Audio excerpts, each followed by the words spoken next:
नमस्कार दोस्तों, stock market studies में फिर से एक बार आपको बहुत-बहुत स्वागत है।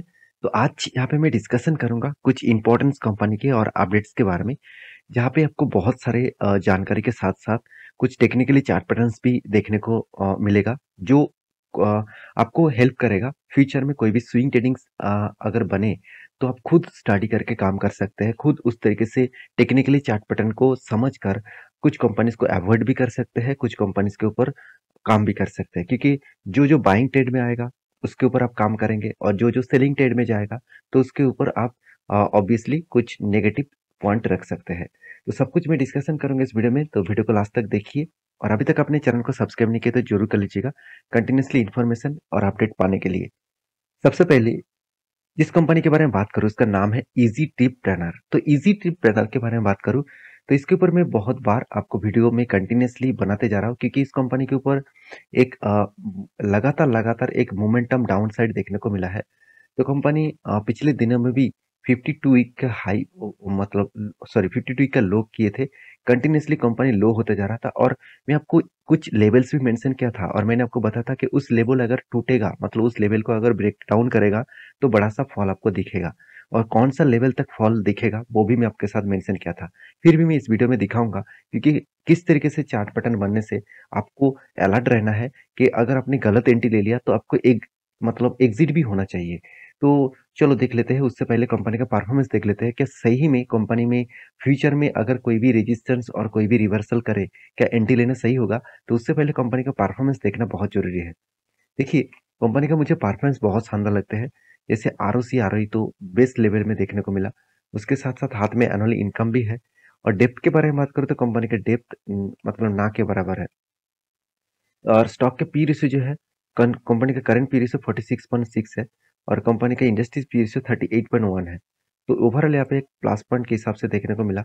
और देखा जाए तो कंपनी के जो हाथ में कैश है वो नेगेटिविटी में है। और कंपनी के जो मतलब प्रॉफिट एंड क्वार्टर जो रिजल्ट है वो आप देखेंगे तो सेल्स के मामले में देखेंगे तो सेल्स लगातार इंक्रीज होता गया और उसके हिसाब से कंपनी का एक्सपेंस कंट्रोल में आया और उसके साथ साथ कंपनी नेट प्रॉफिट को भी अच्छी तरीके से मेंटेन्स किया। और अभी यही चीज अगर आपको मैं ईयर ऑफ ईयर बेसिस दिखा दूं तो आप कहेंगे कि सर पहले सेल्स तो बहुत ज्यादा होते थे। 2015 में 1000 करोड़ के उस पर ऊपर सेल हुआ। तो इस बार तो कंपनी का सेल्स सिर्फ 450 430 करोड़ के आसपास है। तो कंपनी तो खराब हो गया ना। ऐसे बिल्कुल मत सोचना, क्योंकि यही तो फर्क है, यही तो चीज आपको देखना है कि आपने सिर्फ सेल को देखकर ही छोड़ दिया, बाकी चीज आपने नहीं देखा। बाकी चीज का मतलब क्या है, अगर एक्सपेंस को ध्यान से देखेंगे तो जितना सेल्स होता था उसी के आसपास उससे भी ज्यादा भी एक्सपेंस देखने को मिल जाते थे। और यही एक वजह है जिसके चलते हुए कंपनी को प्रीवियस मतलब 2012 से लेकर 2020 तक कंपनी को उतना खास प्रॉफिट नहीं हुआ। और देखा जाए तो 2017 में कंपनी का प्रॉफिट हुआ था 20 करोड़। उसके बाद नेक्स्ट ईयर में जीरो। फिर से देखिए कोविड के टाइम में कंपनी का अच्छा खासा प्रॉफिट हुआ, क्योंकि लोग ऑनलाइन प्लेटफॉर्म के माध्यम से सबसे ज़्यादा टिकट बुकिंग किया, क्योंकि उस टाइम से ही लोगों को ऑनलाइन प्लेटफॉर्म के बारे में पता चला। क्योंकि बहुत सारे लोगों को तो पता ही नहीं था कि ऑनलाइन प्लेटफॉर्म के माध्यम से टिकट बुक किया जा सकता है। तो तब इस कंपनी ने बहुत ज़्यादा टिकट्स को मतलब डिस्काउंट में बेचा और बहुत सारे ऑफर्स दिए, तो इसलिए सारे लोग इस कंपनी के ऊपर जाकर टिकटिंग खरीदारी किए। और तब से लेकर यहाँ पे प्रॉफिट मार्जिन क्यों बढ़ा, क्योंकि कंपनी क्या किया, जो मैनेजमेंट टीम है वो उसको समझ में ये आ गया कि सेल्स ज़्यादा करना नहीं चाहिए, सेल्स जितना हो रहा है तो उतना होने दो। सिर्फ मेजर हमको ये करना है कि कंपनी का एक्सपेंस कितना कम किया जाए। तो एक्सपेंस को जब कम किया, कंट्रोल में रखे, तब प्रॉफिट मार्जिन को पॉजिटिवली देखने को मिला। अभी रही बात कंपनी के कैश फ्लो के बारे में, तो कैश फ्लो देखिए कंटिन्यूअसली कंपनी का कैश फ्लो में कुछ इस तरीके से देखने को मिला लास्ट ईयर में, मतलब 2023 के इस ईयर में ही कंपनी के लॉस से मतलब नेगेटिव कैश फ्लो देखने को मिला। तो इसके मतलब ये नहीं हुआ कि कंपनी खराब हो गया। अगर कंपनी का डिटेल्स देखेंगे तो रिसीवेबल के बारे में बात करूँ तो कैश जो रिसीवेबल है 112 करोड़ के आसपास देखने को मिला है। तो कुछ पॉजिटिव पॉइंट कुछ नेगेटिव पॉइंट्स आपको दिखेगा। पेबल्स के बारे में बात करूँ तो कंपनी कितना 31 करोड़ के आसपास पेबल्स किया। और एक चीज आप ध्यान से देखना, कंपनी का जो कर्जा है वो एकदम बोरिंग जीरो हो गया। और कंपनी देखिए पिछली बार जो कर्जा लिया था उसको धीरे धीरे करके कंपनी चुका भी रहे। तो अभी भी कंपनी के पास जो कर्जा लिया हुआ है वो पूरा का पूरा पैसा अभी तक चुकता नहीं किया। तो आज नहीं तो कल उसको मिटाना पड़ेगा ही। तो रही बात एज ए इन्वेस्टर के, तो एफआईएस डीएस पब्लिक सबके पास इस कंपनी का होल्डिंग्स देखने को मिला है। तो ओवरऑल यहाँ पे एक प्लस पॉइंट और पॉजिटिव पॉइंट्स के हिसाब से देखने को मिला है। तो रही बात चार्ट पैटर्न्स के हिसाब से, तो चार्ट पैटर्न्स मैंने आपको मेंशन किया था, ध्यान से देखना इस चीज को।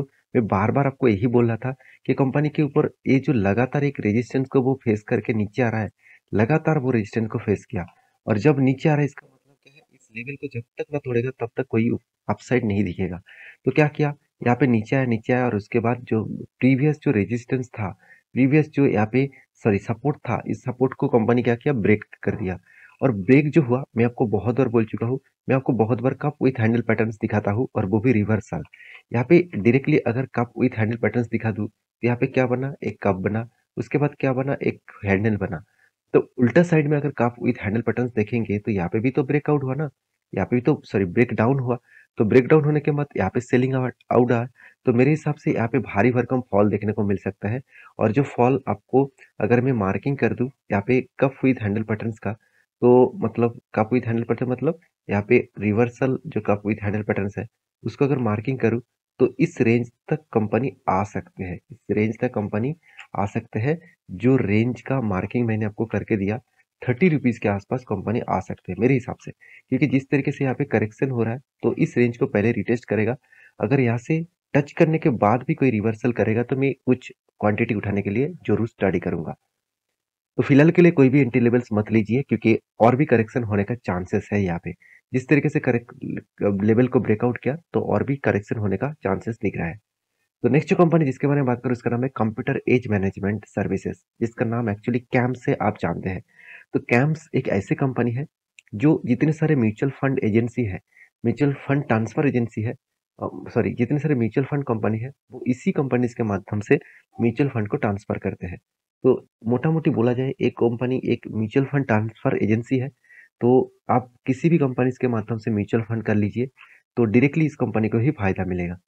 तो कैम्स के ऊपर मैं बहुत बुलिश हूँ, क्योंकि आज इकोनॉमिकली इंडिया का ग्रोथ हो रहा है, उस हिसाब से इंडिया में सबसे ज़्यादा यूथ देखा जाता है, मतलब सबसे ज़्यादा मतलब यूथ कैटेगरीज पीपल्स देखा जाता है। तो जिनके मन में हमेशा एक चीज होता है कि कम टाइम में उसको पैसा कमाना है। तो इस कम टाइम में पैसा कमाने का सिर्फ एक ही जगह उसको देखने को मिलता है, वो है स्टॉक मार्केट। जब वो स्टॉक मार्केट में आते हैं फटाफट पैसा बनाने के लिए, इंट्राडे में काम करके पैसा बनाने के लिए, तब एक चीज आप हमेशा याद रखना, तब एक गलती क्या होता है, वो ना सीख कर ही काम करते हैं, तो इसलिए उसको लॉस हो जाता है, और लॉस होने के बाद वो मार्केट से भाग जाते हैं। तब उसको कोई भी जगह पे निवेश करना ही है, तो वो म्यूचुअल फंड के माध्यम से निवेश करते हैं। तो म्यूचुअल फंड का ग्रोथ फ्यूचर में बहुत तेजी से होने वाला है। तो इस हिसाब से देखा है तो कंपनी का मार्केट कैप जो है 12 करोड़ के आसपास है। मैं इस कंपनी का मार्केट कैप 50,000 करोड़ के आसपास लेकर चला हूँ। मेरा एक प्रेडिक्शन है, उस हिसाब से लेकर चला हूँ। तो सोचिए आज 12,000 करोड़ है, अगर ये कंपनी 50,000 बन गया, ये 50,000 अगर मुझे 10 साल में भी बने ना, तो भी कोई फर्क नहीं पड़ेगा। मैं लॉन्ग टर्म के लिए इस कंपनी को बहुत सोचता हूँ। हाँ, मैं लॉन्ग टर्म्स के लिए भी काम करता हूँ और स्विंग्स ट्रेडिंग्स के लिए भी काम करता हूँ। तो जो कंपनी के मैं जो काम करता हूँ, मैं आपके साथ शेयर करता हूँ, क्योंकि आपको भी पता चले कि हाँ, कौन सा टाइप कैटेगरीज कंपनीज के ऊपर आपको काम करना है। क्योंकि जो कंपनी बेस्ट तरीके से परफॉर्मेंस दिखाता है, उसी के ऊपर मैं स्टडी करता हूँ, और उसी के ऊपर मैं कंटिन्यूअसली फोकस रखता हूँ। तो मुझे कमेंट्स भी आया था कि सर आप कंटिन्यूअसली एक ही कंपनी के ऊपर बार बार वीडियो बनाते रहते हैं, क्यों दूसरी कंपनी कोई मिला नहीं का। कि देखिए मैं कोई यहाँ पे मतलब बीएससी के 5,000 कंपनीज को मैं कवर करने के लिए नहीं आया। मेरा काम है कुछ कंपनीज को स्टडी करे, और उसके ऊपर कंटिन्यूअसली फोकस रखे। कभी भी ट्रेड बने तो ट्रेड लीजिए, स्विंग ट्रेडिंग्स लीजिए, और लॉन्ग टर्म के लिए आप पर्सपेक्टिव के हिसाब से देखें तो लॉन्ग टर्म के लिए वो बेस्ट है। तो तब से कंपनी को वो निवेश करके रखिए। ज़्यादा कंपनी देखकर क्या होगा? क्या आप आपके पोर्टफोलियो में 100 शेयर रखना चाहते हैं? ऐसे बिल्कुल भी नहीं है। 100 शेयर रखने से क्या होगा? आपको अल्टीमेटली कोई प्रॉफिट नहीं होगा, अल्टीमेटली लॉस ही होगा। तो आपको करना क्या है, आपके पोर्टफोलियो 20 से भी ज़्यादा होल्डिंग्स नहीं होना चाहिए, मतलब 20 से ज़्यादा स्विंग ट्रेडिंग्स भी नहीं होना चाहिए। तो मैं इसीलिए कुछ कंपनीज के ऊपर भी बार-बार मैं रिसर्च करता हूँ, वही वीडियो मैं आपके साथ शेयर करता हूँ। हाँ, कोई अगर आपको रिकमेंडेशन मतलब आपका कोई कमेंट्स आए कि हाँ, इसके ऊपर वीडियो बना के दीजिए, तब मैं ज़रूर आपके साथ शेयर करता हूँ, उसके ऊपर स्टडी करके। ऐसे नहीं कि ब्लाइंडली उस कंपनी के ऊपर मैंने आपके साथ वीडियो बना रहा हूँ। तो आपका अगर कोई भी कमेंट्स है, कोई भी आपका रिक्वायरमेंट है कि हाँ, इस कंपनी के ऊपर वीडियो बना के दीजिए, तो मुझे ज़रूर कमेंट्स करना, मैं आपको ज़रूर वीडियो बना के दूँगा। तो कंपनी के जो डेप्थ है वो ना के बराबर है और कंपनी की एनुअली इनकम भी शानदार हो रहा है। कंपनी के 2 पॉइंट्स मुझे बेस्ट लगा, वो आप यहाँ पे देखेंगे तो कंपनीज़ की जो फिक्स एसेट है, तो फिक्स एसेट कंपनी इस बार कितना परचेज़ किया 37 करोड़ के आसपास, पिछले बार 60 करोड़ के आसपास परचेज़ किए थे। और उसी तरीके से अगर देखेंगे तो कैश फ्लो के बारे में बात करूँ, तो कंपनी के जो यहाँ पे आप देखेंगे तो कंपनी का जो फाइनेंशियल जो सॉरी कंपनी का यहाँ पे एक चीज़ आप देखेंगे तो बोरिंग्स के बारे में कंपनी का कोई भी कर्जा नहीं है। आप ये देखेंगे तो कंपनी में कोई भी यहाँ पे कर्जा देखने को मिलने नहीं मिलेगा और कंपनी डिविडेंड कितना पेड किए 185 करोड़ के आसपास। तो 185 करोड़ के आसपास कंपनी डिविडेंड पेमेंट किए। तो सारे पॉइंट्स कंपनी के फ्लेवर में है। उस हिसाब से देखा जाए तो कंपनी आगे जाकर एक बड़ा धमाका कर सकते हैं। तो रही बात कंपनीज के चार्ट पैटर्न के हिसाब से, सॉरी कंपनी के चार्ट पैटर्न्स के हिसाब से दिखाने से पहले मैं अगर इन्वेस्टर के बारे में बात करूं तो ध्यान देना, एफआईएस ने क्या किया, खुद के होल्डिंग्स को बहुत बड़ी तरीके से बढ़ा चुके हैं। जो 8% के आसपास होल्डिंग करते थे आज वो बढ़ के हो चुके 35%। तो आप कहेंगे सर इतना होल्डिंग्स क्यों बढ़ा गया, क्योंकि मैंने आपको पहले ही बोल चुका हूँ, मैं टारगेट लेकर चल रहा हूँ 50,000 करोड़ के आसपास इसका मार्केट कैप बनेगा। तो इस तरीके से अगर मार्केट का ग्रोथ क्यों बनेगा, क्योंकि इकोनॉमिकली इंडिया का ग्रोथ हो रहा है, तो आपको वही उसी कंपनीज के ऊपर निवेश करना है जो जो कंपनी का अपकमिंग ईयर्स में ग्रोथ होने वाला है। तो मैं इस कंपनी के ऊपर एक बहुत बुलिश हूँ। आपका कुछ राय है तो मुझे जरूर कमेंट्स कर सकते हैं। रही बात इसका चार्ट पैटर्न्स का, तो मैंने आपको एक ट्रेड मेंशन किया था। यहाँ पे 2 शोल्डर बना, उसके बाद एक बिग हेड बना, उसके बाद शोल्डर बना। तो शोल्डर कम हेड, और यहाँ पे देख सकते हैं शोल्डर, उसके बाद शोल्डर, उसके बाद हेड, उसके बाद शोल्डर। इस तरीके से कुछ शोल्डर कम हेड्स बन रहा है और मेरे हिसाब से यहाँ पे क्या हुआ, एक ब्रेकआउट कैंडल देखने को मिला। तो यहाँ पे ब्रेकआउट हुआ इस कैंडल के ऊपर और उसके बाद देखिए लगातार लगातार यहाँ पे कंटिन्यूसली बाइंग होता जा रहा है। तो मैंने आपको मेंशन भी किया था कि इस कैंडल ने ब्रेकआउट दिया और यहाँ पे कंफर्मेशन कर दिया। तो मेरा एंट्री लेवल यहाँ पे है। अगर मुझे टारगेट यहाँ तक मिले तो मुझे 14% के आसपास टारगेट मिलेगा। एक्चुअली मुझे टारगेट मिलेगा 12%, क्योंकि मैं इस ब्रेकआउट कैंडल के ऊपर एंट्री लिया हूँ। तो कोई बात नहीं, अभी तो अप टेन में है। तो जब टारगेट हो जाएगा तो मैं आपके साथ जरूर शेयर करूंगा। और हाँ, जब टारगेट बना था, एंट्री बना था, तब भी मैं आपको टेलीग्राम में सारे डिटेल्स अपडेट दिया था और वीडियो भी बना के बताया था कि एंट्री कहाँ पे बना है।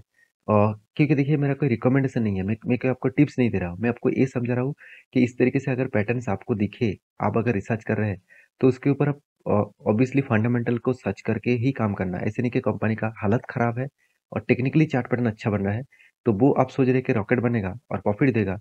तो बहुत टाइम तो अगर 10 बार आपको इस तरीके से कंपनी मिले, उनमें से आपको शायद 2 बार प्रॉफिट मिल जाए, 8 कंपनी आपको फंसाएगा, 8 कंपनी आपको लॉसेस देगा।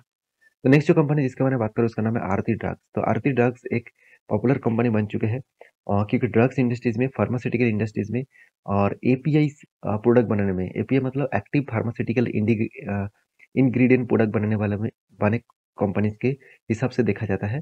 उसके साथ साथ कंपनी स्पेशलिटी केमिकल्स प्रोडक्ट भी बनाते हैं। तो ये सारे पॉइंट ऑफ व्यू से देखा है तो कंपनी के ऊपर अभी फिलहाल के लिए जो इकोनॉमिकली क्राइसिस के कारण कंपनी का जो बिजनेस है उसमें स्लो डाउन देखने को मिला। क्योंकि कंपनी का क्वार्टरली रिजल्ट दिखा दूं तो कंपनी का सेल्स देखिए इस बार इंक्रीज तो हुआ, मगर कंपनी का एक्सपेंस भी मेंटेन्स हुए। उस हिसाब से कंपनी को जिस तरीके से प्रॉफिट होना चाहिए था उतना प्रॉफिट नहीं हुआ। आप कहेंगे सर 26 करोड़ से तो 40 करोड़ बना। ध्यान दीजिएगा एक चीज को, 2021 में 2021 में कितना प्रॉफिट था, 73 करोड़।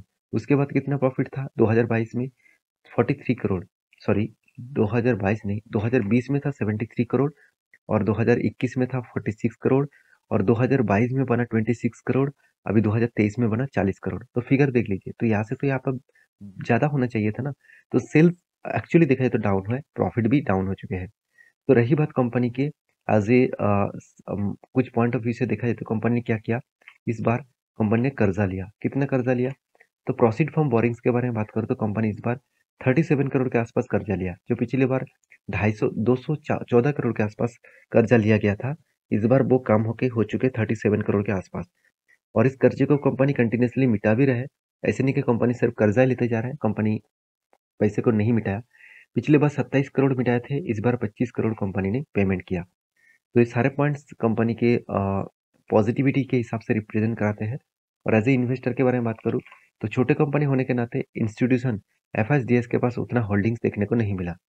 और रही बात कंपनी के चार्ट पैटर्न का, तो मैंने आपको ये भी मेंशन किया था कि यहाँ पे एक रेंज क्रिएट हुआ, एक कंटिन्यूसली एक सेल ऑफ देखने को मिला। टॉप लेवल से देखा है तो कंटिन्यूसली कंपनी एक रेजिस्टेंस बनाते गया। तो यहाँ पे कंपनी रेजिस्टेंस को ब्रेकआउट किया और उसके बाद देखिए ब्रेकआउट होने के बाद एक शानदार मोमेंटम देखने को मिला और इसके बाद आप देखेंगे कंपनी के ऊपर एक एक शानदार सा ब्रेकआउट भी होने के बाद एक पैटर्न्स तो बना था, मगर यहाँ पे देखेंगे तो शोल्डर का उसके बाद हेड बना था, मगर यहाँ पे कोई शोल्डर बना ही नहीं। तो इस पैटर्न कंफर्म नहीं हुआ, तो बहुत सारे लोग मुझे कमेंट्स किया, "सर इस कंपनी के ऊपर हेड एंड शोल्डर पैटर्न्स बन रहा है, क्या मैं कुछ काम करूँ?" देखिए, कोई भी हेड एंड शोल्डर पैटर्न को आपको कन्फर्मेशन होना चाहिए, तो यहाँ पे कोई शोल्डर बना ही नहीं, तो आपको कहाँ से दिख गया कि हाँ, ये हेड एंड शोल्डर पैटर्न्स है? तो आप प्लीज़ कॉन सारे चीज़ को ध्यान से देखिएगा। ब्लाइंडली किसी कंपनीज़ के ऊपर काम मत करिएगा। यहाँ पे लॉसेस आपका ही होगा क्योंकि पैसा आप लगाएँगे तो लॉसेस आपका ही होगा, मेरा कोई लॉस नहीं होगा।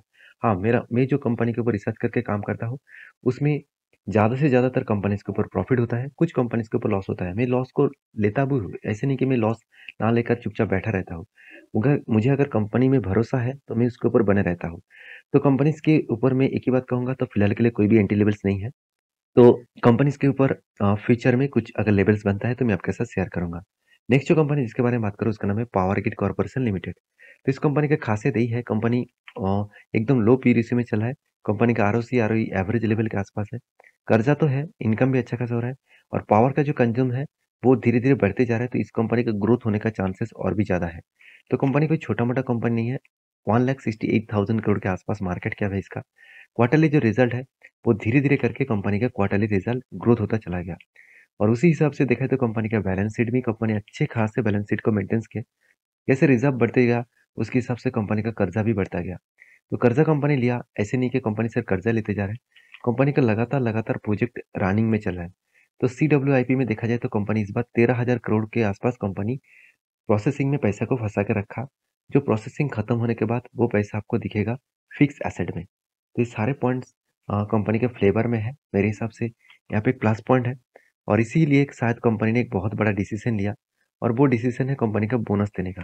तो कंपनी 12 सितंबर में कंपनी बोनस देने वाला है और वो भी हर 3 शेयर में 1 शेयर। इसका मतलब अगर आपके पास 30 शेयर है तो उसके बदले आपको 10 शेयर मिलेगा। तो आई होप वीडियो आपको अच्छा लगे तो प्लीज़ लाइक करना, दोस्तों के साथ शेयर भी करना, चैनल को सब्सक्राइब भी करना। मिलते हैं नेक्स्ट वीडियो में, तब तक के लिए अच्छे से रहिए, अपने ख्याल रखिए। धन्यवाद।